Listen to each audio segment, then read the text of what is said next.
बर्तमान बड़ खबर जहाँकि पाणीपाग को नहीं बड़ सूचना नुआ अपडेट दिग बदलाउछि घूर्णिबलय एबे छत्तीसगढ़ मुहां सेपटे तांडव रचुछि बात्या गैब्रियल आ सेपटे पुणी प्राकृतिक तांडव लीला ब्राजिल रे भीषण वर्षा 24 मुहूर्त। हेलो फ्रेंड्स मु शक्ति आपण देखुछंती नरसिमा क्रिएशन स्पेशल तबे याकु नै कोन रहिछि डिटेल्स इन्फॉर्मेशन आज रो वीडियो रे हमें जानिबा ता पूर्वरु वीडियो को लाइक करंतु जदि पारुछंती आपनकर सांग साथी मानको वीडियो को शेयर करनियतु जदि फ्रेंड्स आपण माने हमर ए चैनल ले नुआ ही वीडियो देखुछंती पूर्वरु केबे भी सब्सक्राइब करनाती तेबे निहाती चैनल को सब्सक्राइब करे सहित पाखे आस्तुवा बेल आइकन को बजाय रखतांतो। तेबे राज्य रे आज थारु शीत कमिबो तापमात्रा बढ़िबो आ एपटे अभ्यंतरण ओडिशा उपरे सक्रिय थिवा घूर्णिबलय गतकाली छत्तीसगढ़ और यार पार्श्ववर्ती अंचल में सक्रिय रही यार प्रभाव में आज राति सुधा उत्तर ओडिशा सह दक्षिण ओडिशार किछि अंचल में वर्षा हो पारे बोली भुवनेश्वर पाणीपाग विज्ञान केन्द्र पूर्वानुमान करिछि। घूर्णिबलय प्रभाव में राज्य में आज अधिकांश स्थान में पाग मेघुआ बा आंशिक मेघुआ रही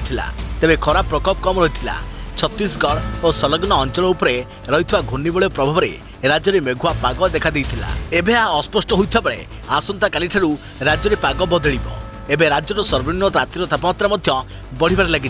राज्यर सर्वनिम्न तापमात्रा गतकाली राति दारिंगबाड़ी ठारे 11 डिग्री रेकर्ड होइछे। आदिश फुलबाणी में 14.5 डिग्री रही बेले दैत्य नगर में 20 डिग्री ऊपर रही। कटकर सर्वनिम्न तापमात्रा 20 डिग्री और भुवनेश्वर सर्वनिम्न तापमात्रा 20.4 डिग्री रही। से केन्दुझर बारिपदा और भवानीपाटना ठारे हालकारु मध्यम धरणर कुहुड़ी देखा मिलता। तेज आसंता 4 ରୁ 5 दिन मध्य राज्यर तापमात्रा रे विशेष परिवर्तन संभावना नथिबा बेले राज्यर किछि अंचल रे वर्षा हेबो। तेबे पाणीपाग विज्ञान केन्द्र पक्षरु कुआ जायछि जे एही भली तापमात्रा राज्यर किछि दिन जारी रहिबा परे धीरे धीरे शीत कमिबो और गरम बढ़िबो। तेबे आसंता काली राजधानी भुवनेश्वर दिनर तापमात्रा 32 डिग्री और रातिर तापमात्रा 19 डिग्री आखपाख रहिबो।